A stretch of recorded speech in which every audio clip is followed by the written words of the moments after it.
October 31 നമ്മെ സംബന്ധിച്ചിടത്തോളം സ്വതന്ത്ര ഇന്ത്യയുടെ ആദ്യത്തെ ഉപപ്രധാനമന്ത്രി, ആദ്യത്തെ ആഭ്യന്തരമന്ത്രി എന്നീ ചുമതലകൾ വഹിച്ചിരുന്ന സ്വതന്ത്ര ഇന്ത്യയെ ഇന്ന് നാം കാണുന്ന വിധത്തിൽ രൂപപ്പെടുത്തിയെടുത്ത ഉരുക്കു മനുഷ്യൻ്റെ ജന്മദിനമാണ്. പക്ഷേ എന്തുകൊണ്ടോ അദ്ദേഹം വളർന്നു വന്ന പ്രസ്ഥാനം, അദ്ദേഹത്തെ വളർത്തിയ പ്രസ്ഥാനം, അദ്ദേഹം വളർത്തിയ പ്രസ്ഥാനം അദ്ദേഹത്തെ മറന്നിരിക്കുന്നു.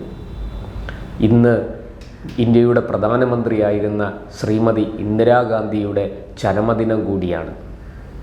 1984 ഒക്ടോബർ 31 ഇന്ദിരാഗാന്ധിക്ക് ന്യൂഡൽഹിയിൽ വെച്ച് സിഖ് ഭീകരരിൽ നിന്ന്, ഖാലിസ്ഥാൻ ഭീകരവാദികളിൽ നിന്ന് വെടിയേൽക്കുന്നത്. അവരുടെ സ്വന്തം സുരക്ഷാ ഉദ്യോഗസ്ഥർ തന്നെ അവർക്ക് നേരെ വെടിയുതിർക്കുകയായിരുന്നു.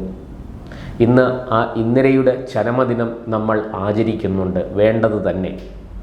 പക്ഷേ നമ്മളിന്ന് കാണുന്ന സ്വതന്ത്ര ഇന്ത്യക്ക് രൂപം നൽകാൻ ഇന്ത്യ, ബ്രിട്ടീഷുകാർ ഉപേക്ഷിച്ചു പോയ ഇന്ത്യയെ 565 നാട്ടുരാജ്യങ്ങളെ ഏകോപിപ്പിച്ച് ഒരു കുടക്കീഴിൽ കൊണ്ടുവന്ന് സ്റ്റേറ്റ് എന്ന അർത്ഥത്തിൽ ഒരു ഇന്ത്യക്ക്, രാഷ്ട്രം എന്ന തരത്തിൽ ഒരു ഇന്ത്യക്ക് രൂപം നൽകിയ മനുഷ്യനെ നമ്മൾ എന്തുകൊണ്ട് മറന്നു? 1950 ഡിസംബർ 15 അദ്ദേഹം ഇഹലോകവാസം വെടിഞ്ഞത്. 1875 ഒക്ടോബർ 31 ഗുജറാത്തിലെ ആനന്ദ് താലൂക്കിൽപ്പെട്ട കരംസദ് എന്ന ഗ്രാമത്തിൽ ജനിച്ച ഈ ഉരുക്കു മനുഷ്യനെ, അദ്ദേഹത്തിൻ്റെ ജീവിതയാത്ര ഒക്കെ നമ്മളെ സംബന്ധിച്ചിടത്തോളം വിസ്മയാവഹമാണ്. വരും തലമുറ പഠിക്കേണ്ടതാണ്.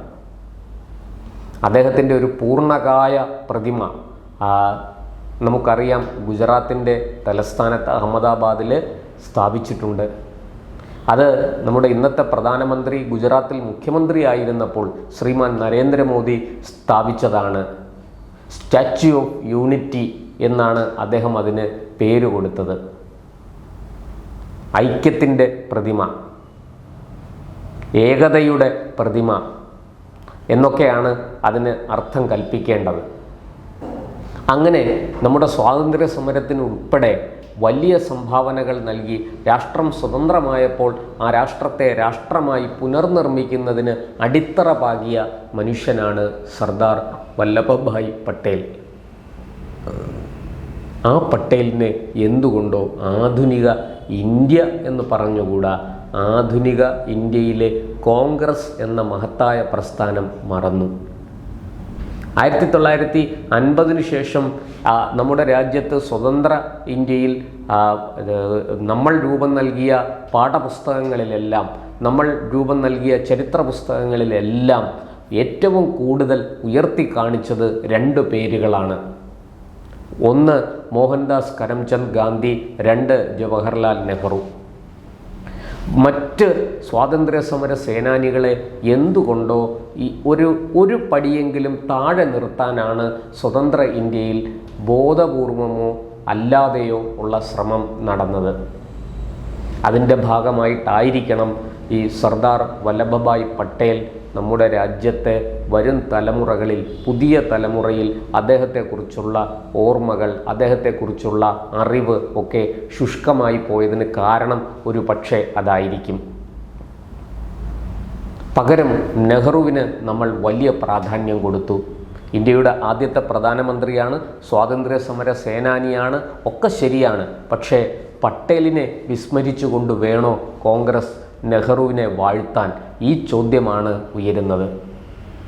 ഇന്നിപ്പോൾ ഒരു പടി കടന്ന് ഇന്ദിരയ്ക്ക് കിട്ടുന്ന, ഇന്ദിരാ പ്രിയദർശിനിക്ക് കിട്ടുന്ന, ഇന്ത്യയുടെ പ്രധാനമന്ത്രിയായിരിക്കെ വിഘടനവാദികളുടെ കൈകൊണ്ട് കൊല്ലപ്പെട്ട ആ മഹതിയുടെ ജീവിതത്തിന് കിട്ടുന്ന, അല്ലെങ്കിൽ അവർക്ക് കിട്ടുന്ന ഒരു പരിഗണന പോലും സർദാർ വല്ലഭഭായ് പട്ടേലിന് കിട്ടുന്നില്ല.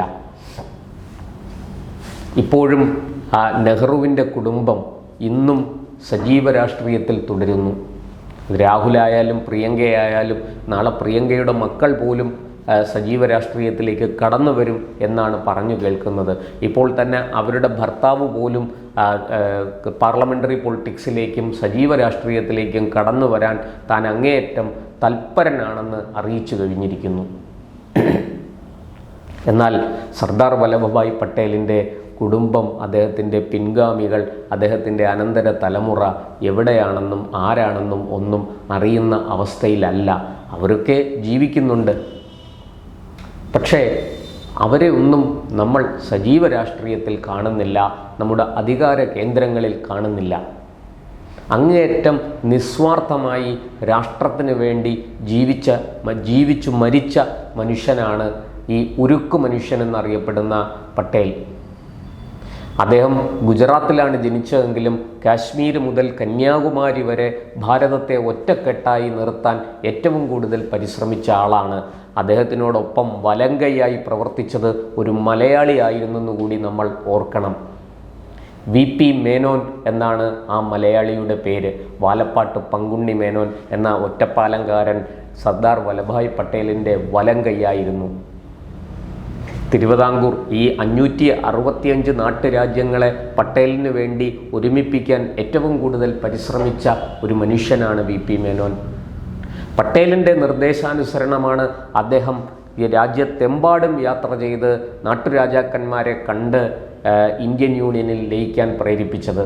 അത് തിരുവിതാംകൂർ മഹാരാജാവിനെ ആണെങ്കിലും കാശ്മീരിലെ രാജാ ഹരിസിംഗിനെ ആണെങ്കിലും ഒക്കെ അദ്ദേഹം വളരെ തന്ത്രപരമായി തൻ്റെ ആ ബുദ്ധിവൈഭവവും ചാതുര്യവും കൊണ്ട്, നല്ല വാക്കുകൾ കൊണ്ട് അവരെ എല്ലാം ഇന്ത്യൻ യൂണിയനിൽ എത്തിച്ചു.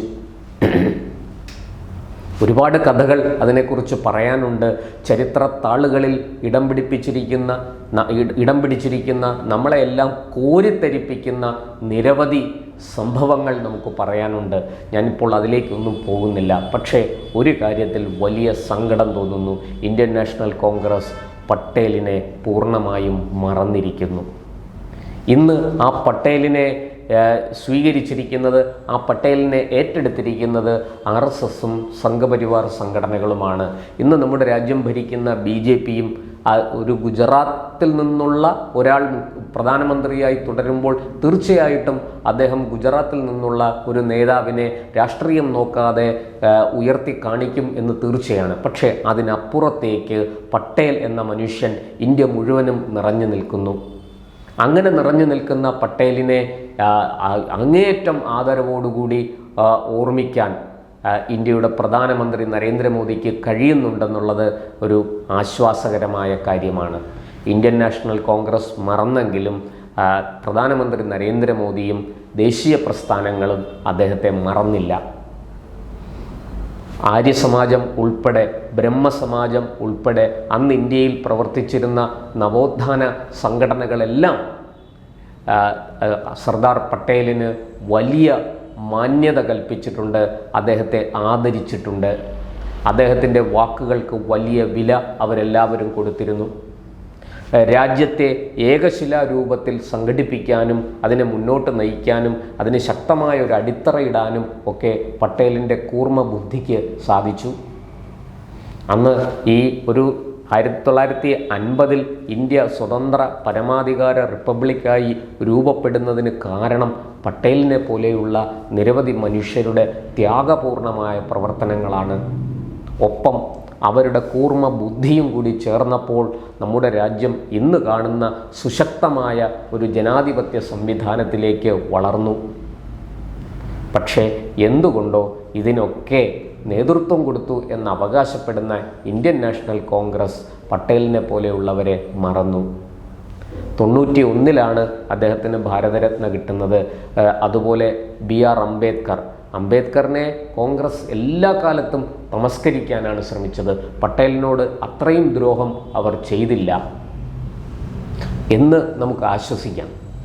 ഇവിടെ സർദാർ വല്ലഭഭായ് പട്ടേലിൻ്റെ ഓർമ്മകൾക്ക് മുന്നിൽ, അദ്ദേഹത്തിൻ്റെ ത്യാഗസുരഭിലമായ പ്രവർത്തനങ്ങൾക്ക് മുന്നിൽ, അദ്ദേഹത്തിൻ്റെ ആ 75 വർഷത്തെ ജീവിതയാത്രയ്ക്ക് മുന്നിൽ, രാഷ്ട്രത്തെക്കുറിച്ച് മാത്രം ചിന്തിക്കുകയും പ്രവർത്തിക്കുകയും ചെയ്ത ആ മഹാമനുഷ്യൻ്റെ ഓർമ്മകൾക്ക് മുന്നിൽ നമുക്കും ആദരവോടുകൂടി, തൊഴുകൈകളോടുകൂടി ആദരാഞ്ജലി അർപ്പിക്കാം.